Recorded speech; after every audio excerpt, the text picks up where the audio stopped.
Добри дојде во студио за моите колеги Бранко Геровски, главен и одговорен уредник на Слободен печат, одговорен уредник на Плюс Инфо и раководител на проектот, и Мухамед Зекири, главен и одговорен уредник на Алсат.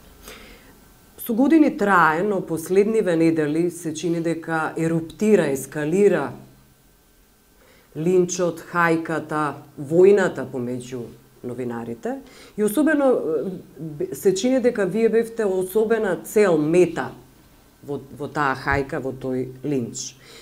Бе објавувани не само собствеништво на фирми ваши или невладини организации, многу од нив згаснати или пак воопшто или во мирување составени, туку и имотни листови со стојбата собствеништвото на вашите имоти Геровски, детали од кариерата и слично. Како го толкувате овој напад? Па како што сами рековте, јас не сум изненаден особено од овој напад, бидејќи не е прв. Детали за мојот имот, за мојата семејна состојба, за мојата кариера, колку помалку или повеќе успешна, се изнесувани порано. Изнесувани се, како и овој пат, и лични податоци, мојата адреса на живење, луѓето кои се инволвирани во проектите во кои јас ги раководам. И се разбира, морам да признам дека тоа го доживувам како сериозен атак. Значи не сум рамнодушен, иако се трудам да оставам впечаток дека премногу не се возбудувам. Секој човек би се возбудил, бидејќи станува збор за една неверојатна агресија. Значи тоа веќе не е ни напад, не е ни атак, не може да се најде некакво логично објаснување за сето тоа. Јас не сум председателски кандидат, не сум политичар, не сум кандидат за ништо, освен да си работам мојата професија. Но некому му пречите. Па, и тоа многу. Очигледно им пречам затоа што не е голема тајна се одгатне за што станува збор.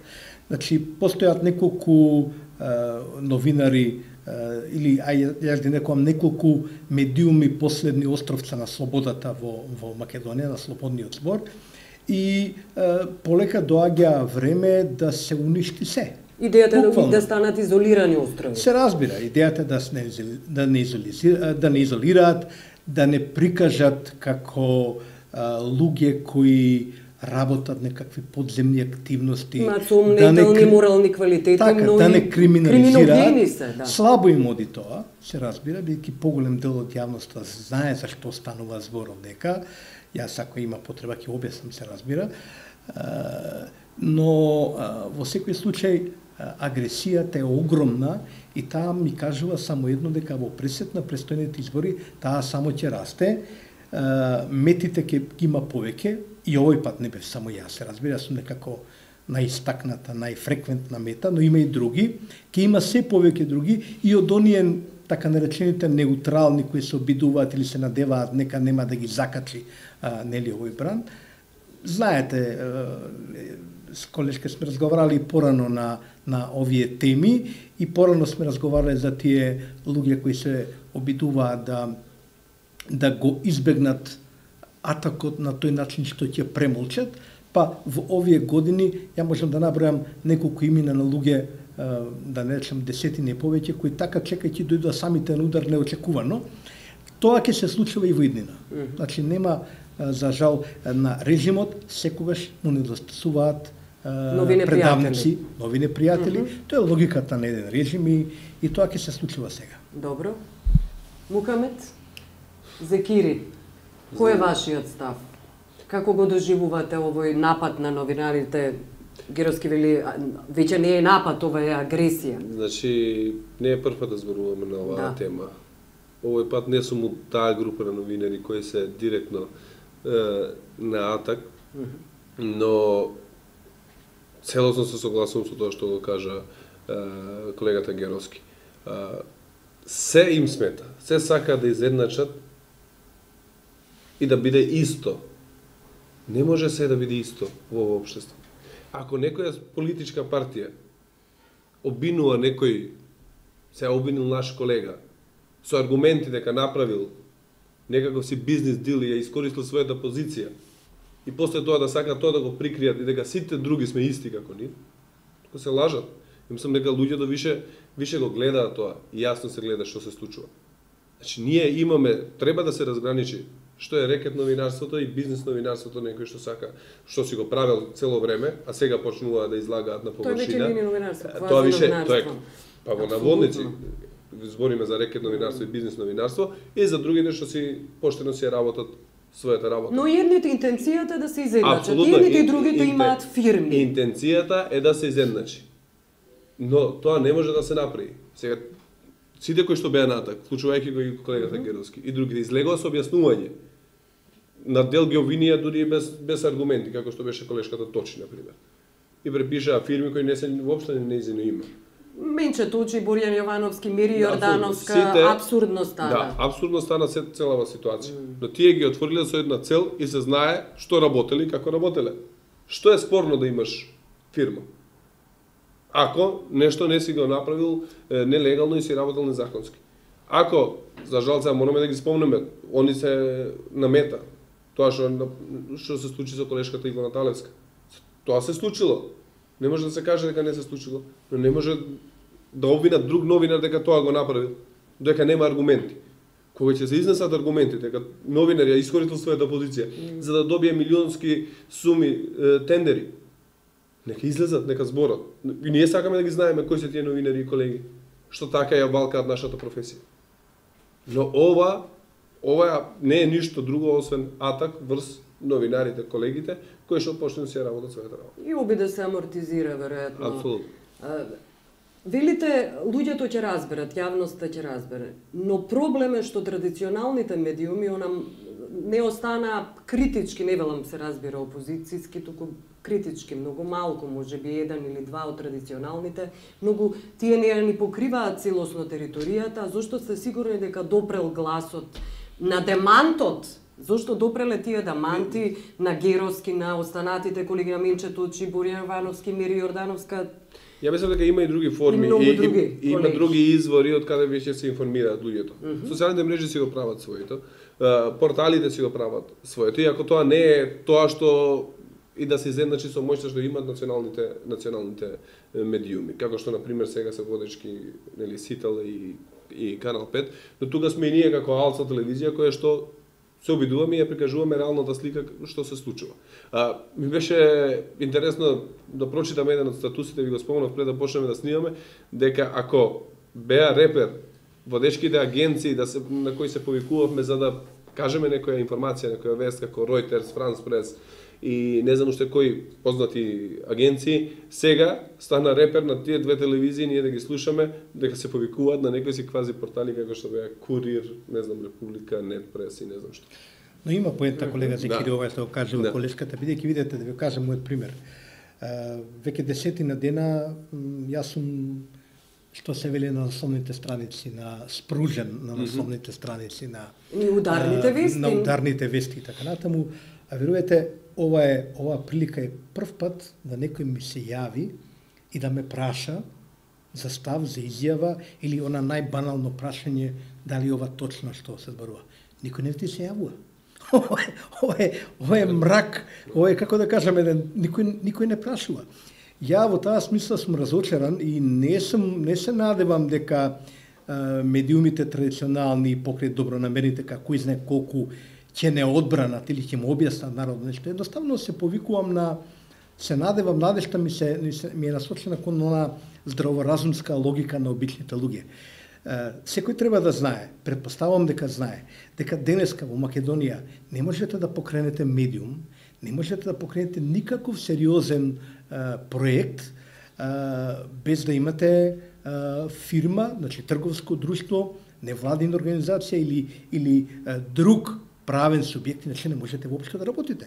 Безсмислено е. Кога јас читам дека имам фирма со главнина од 319.000, не знам колку денари, се надевам дека обичниот свет ќе размисли, па чекај, тоа се 5.000 евра, па нели фирмите се формираат со удел од 5.000 евра, а во изводот пишува дека тоа е непаричен влог. Компјутерите, масите, столиците ги така се прави, така и денеска се создаваат фирми. Така што се надевам дека луѓето ќе разбира дека не е страшно некој да има фирма иако има наши колеги бизнисмени, новинари кои пишуваат, велат, новинарите, бизнисмени, ние сме демек новинарите, бизнисмени, ние што имаме фирма, ние што мораме и оваа фирма кај што сме сега, е некаков правен субјект и мора да работи на пазарот. Државата тоа го стимулира, државата тоа го бара. Не можете домен да регистрирате името на ТВ Нова, на Плюс Инфо и така натаму, без да се прави, не можете како физичко лице се појавите таму. Се надевам, велам дека луѓето нешто ќе разберат и луѓето ќе разберат дека едно е да имате таква фирма која нешто работи и да добива некакви странски донации, зашто да не добива странски донации, а друго е кога работите милионски тендери од државата, кога земате народни пари, кога прикажувате пола милион евра приходи и пола милион расходи за фирма со нула вработени, за на крај да прикажете профит нула и да не платите данок на тоа. Тоа би требало луѓето да го разберат. Иако, пак ја речам, има поента во она што кажавте, бидејќи традиционалните медиуми и воопшто медиумите не ги делам на традиционални, ги делам на оние што не се наклонети на вистината, едноставно тотално го премолчуваат. Ја тераат својата приказна, ја тераат својата мантра и никого за ништо не прашуваат. Тоа е страшно. Тоа и во времето на омразената А1 телевизија не беше така, бар ќе дигне и денеска, кога се пишуваше за Ивона, за Латас, ние постојано се обидувавме по телефон да ги добиеме објаснување од нив, од министерот за здравство и така натаму. Мене, вие сте првите кои сте ми се јавиле, ќе дојдете ли да кажете нешто врска со верата. Прво, нема друг, што е страшно. Да. Демантите многу на телевизиите, демантите на колегите не беа воопшто објавувани. Мухамед Зекири на Facebook профилот вчера го повика Совет за радиодифузија да реагира по изјавата на Драган Павлович Латас, кој се однесуваше на лидерот на СДСМ, Зоран Заев. Она рече дека ако победи тој, ако се гласа за него, тоа е исто како на амнестиран педофил, заради тоа што бил амнестиран политичар, исто е како на амнестиран педофил да му ги дадите своите дечица да ги чува додека сте вие на одмор. И плюс тоа додаде дека мора да се гласа за ВМРО ДПМН за да добијат над 62 пратеници, за да после тоа албанците не можат да ги добијат своите права, односно да не биде целосно двојазичност и така натаму. Токму заради тоа и разбуди се денес излезе невладината со реакција. Јас реакцијата ја кажав многу човечки, многу колегијално, имајќи го предвид тоа што ни се случи како телевизија, после тоа што интензивно баравме одговори од МВР пред известно време, да кажат што се случува со напаѓачите на децата албанчиња по автобуси. Дали некој од нив е фатен и е казнат? Бидејќи постојано прашувавме, МВР се дрзна да покрене постапка кон Алца телевизија и прати представка до Совет за радиодифузија, да расправа по тоа прашање и да ни укажат на нас дека ние сме ширеле меѓуетничка омраза и нетрпеливост. И кога го гледаш Латас што прави на телевизија, кој што навредува секого што не мисли како него, што повикува на етничка мобилизација, сите да гласат за една политичка партија, јавно го прави тоа, за да друга етничка заедница не добие некакви си права, и МВР тоа го премолчува, Советот за радиодифузија исто така, тоа беше мојата човечка реакција зашто го направивме. И денеска кога го слушам и професионална не се човечка. И денеска кога го слушам првиот човек на Советот за радиодифузија, дека тоа што го зборел Латас, тоа не било ништо страшно, дека тоа не е повикување на нетрпеливост, дека тоа не е навредувачко кон одредени луѓе и уопшто кон луѓето. Што да се каже друго? Освен дека тој човек, кој што ја и минатиот пат кажав дека сум многу разочаран, го сметав дека е професионален, не ми покажува ништо друго, дека тој е само уште еден од многумината партиски послушници и кој што нема став никаков и нема никаков кредибилитет. Он е само еден обичен партиски војник кој што цитира партиска агенда во таа институција која треба да биде независна, за која се менјаваа закони, сега е претворена во агенција, очигледно тој повторно ќе се ја води затоа што си е послушник. Јанкуловска денеска ја прашуваме за Латас, дали го слушнал, она тврди дека не слушнала тако нешто, не знае за што се работи. Ама за Алцат знаеш.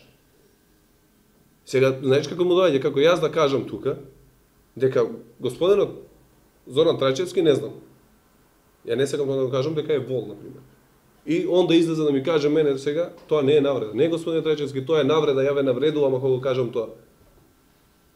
Ама вие чекате од ВМРО ДФМ или Гордана да ви се јави дека одредено лице го има кажано тоа за вас. И вие да реагирате. Он ти излага без срам, без перде, без ништо, да ти кажува дека Латос не повикува на нетрпеливост и не навредува луѓе. А сите гледаме јавно дека он тоа го прави у програм. Добро, ние колега Закири, живееме во едно општество во кое одлуките за било каква реакција, па и за многу побенигните од она што ти, например, ја очекува сега во врска со овој очигледен неспорен говор на образа на Латос, одлуките за тоа не се донесуваат во институциите, не се донесува во кабинетот на Трајчевски или на било кој, се донесуваат централизирано на едно место, а тоа е, знаеме кој е човекот што одлучува за се во оваа држава. Особено ако во случај станува збор за една проминентна медиумска фигура која ми е на нив многу значена, битна. Според тоа, јас на овие реакции се разбира поддржувајќи ги, бидејќи станува збор несомнено за еклатантен говор на омраза, дури и за разгорување на верска и национална нетрпеливост, која е апсолутно кривично дело, ако мене ме прашате, и ако нас никој не прашува, нели има некои таму обвинители што дремат, не читаат, не гледаат, ништо не знаат што прават, турски седи гледаат веројатно по цела вечер. Јас велам и покрај тоа што ова го сваќам, го разбирам оваа реакција, во мој статус на Facebook напишав на еден албанец, човекот не го познавам лично, пријатели сме на Facebook и сме на малку на иста грана одложени, што се вели. Му напишав, види, ако станува збор за политичка одлука, и политичка одлука е дали ќе се одреагира. Утре, ако случајно или вечерва чуеме дека кажале два збора од Совет за радиодифузија, сите знаеме, не сме наивни, дека кој знае колкав разговор е воден на релација илинденска без број и веројатно мала речица, за да се дојде до една таква реакција, за никого да не заболи, да се зачува мирот в куќа и така натаму и така натаму. На крајот на денот сите ќе мораме да сватиме дека ваков е системот во кој живееме, режимов. Тој е трагичен. Не, тој е трагичен. И примерот со Трајчевски што го направи е само уште еден пример што ни укажува на сите нас дека ние живееме во еден ваков режим. Сега да кажам, ќе треба малку фокусот на нашето внимание, на нашата дебата, макар да е тоа дебата на глуви, онака, нели, на нашата критика, да го насочиме кон вистинските извори на моќта. Кон тие што решаваат. Ништо не решава Трајчевски. Ја верувам дека кај може Трајчевски да го опомене или не дај Боже да го казва натас без да праша таму кај што треба. Тоа ми е мене незамисливо. Би било чудесно изненадување да такво нешто се случи.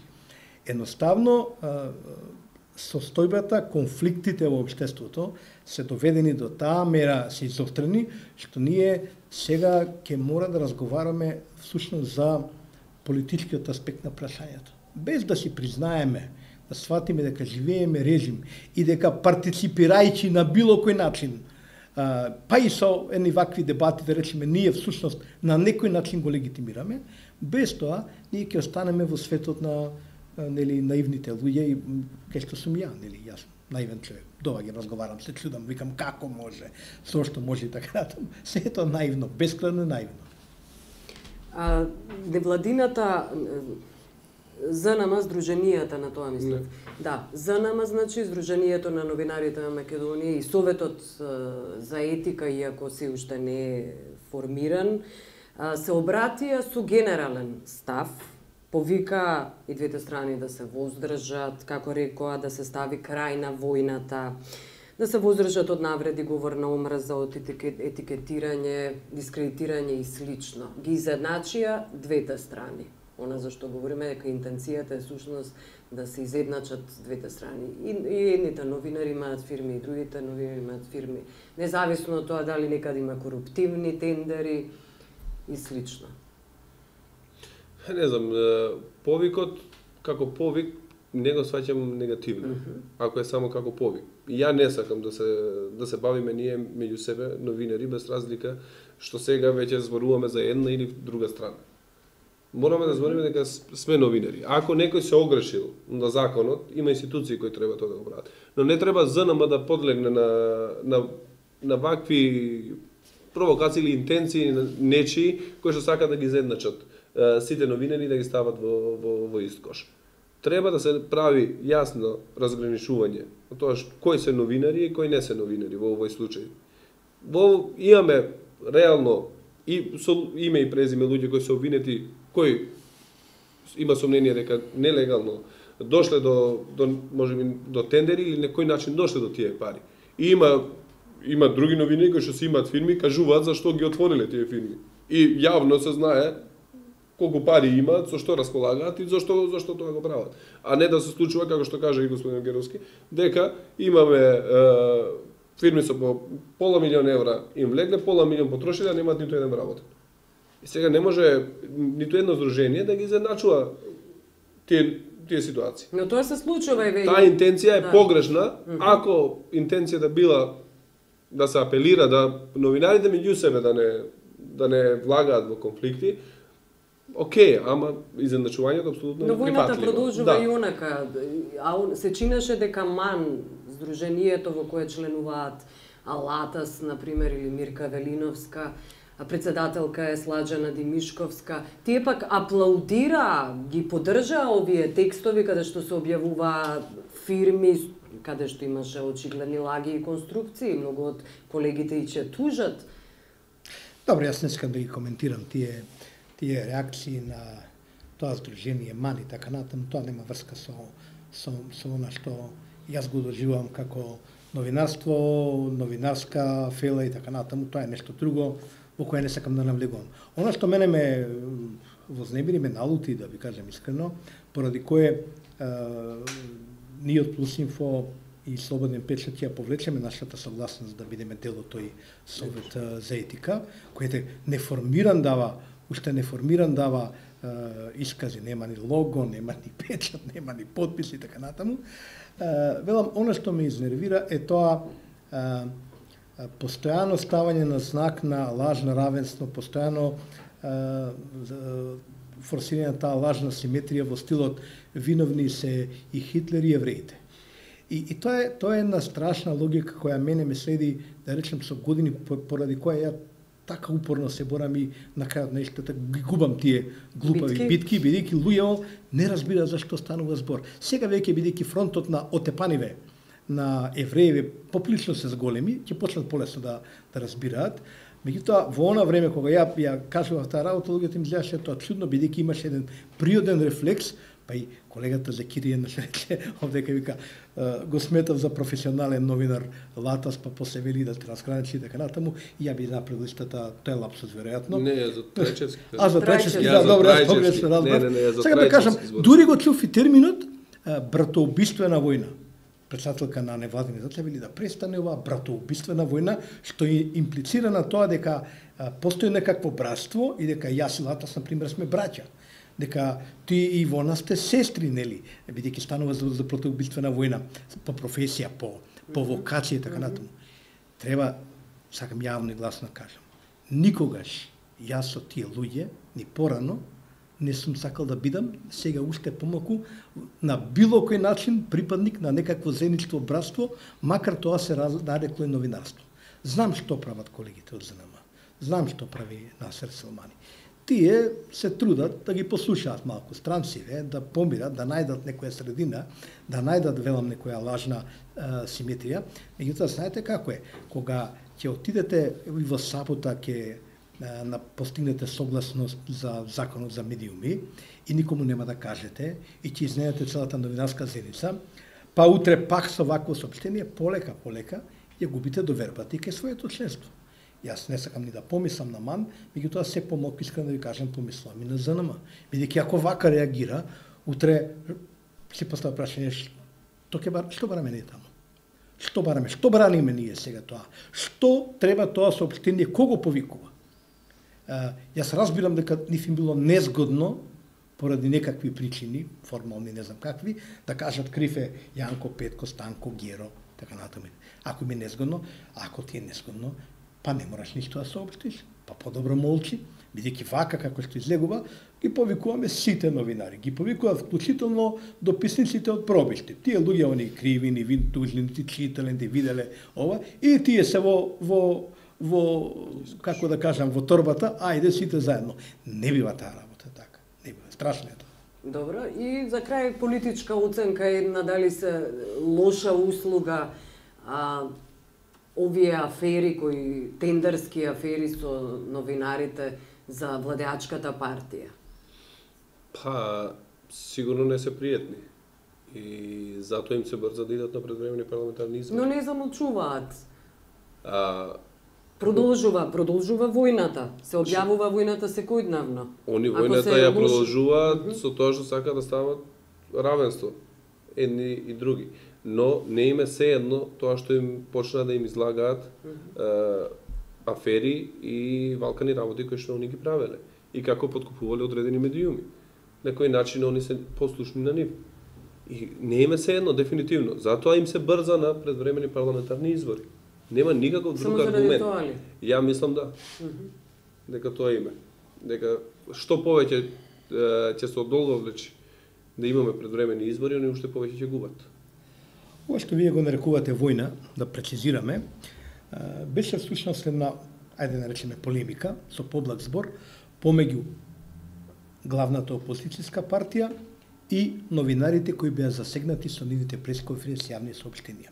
Значи, не постоеше војна и се уште јас тврдам дека не постои војна меѓу нас нападнатите новинари сега и овие провладени мегафони и така натаму. Зошто не постоеше? Ние, јас барем, моите медиумите со кои јас раководам, известуваа природно, како и сите други медиуми, за пресконференциите на СДСМ, во кои се изнесуваа факти за коруптивните афери.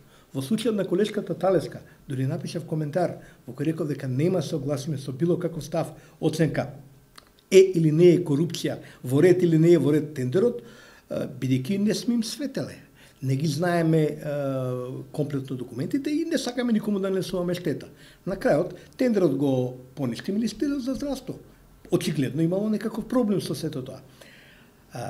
Агресијата настапи кога нападнативе, ајде условно речено колеги, не знаеа како да возвратат на таа ситуација и тога се случи таа приказна, ајде да се обидиме сите да ги направиме, сите да ги криминализираме и така натаму. Тоа е, ако е тоа војна, тогаш е неправедна војна, тогаш е безобразна терористичка акција, би рекол, против една група новинари, бидејќи ја не сум виновен ни на Ивона, ни на Латас, што Петреш Илегов, портпаролот на СДСМ, излегува и соопштува факти за нив. Бојрум на Ивона јавно во коментари понудив интервју.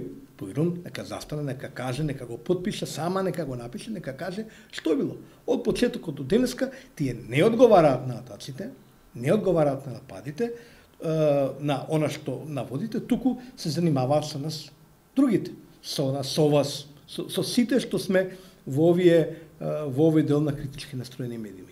Тоа е една нискост, еден безобразлук, а дефинитивно политичката цена за тоа фактурата дефинитивно оди на конто на власта која тие ја подржуваат. Ја не знам како Груевски мисли дека ова му прави некаква корист, бидејќи луѓето, нели, во крајна линија, јас се уште можам комотно да шетам по зелено пазарче, да се поздравам со луѓето, а овие баш и не ги гледам нешто да се вртат по улиците, како им е незгодно.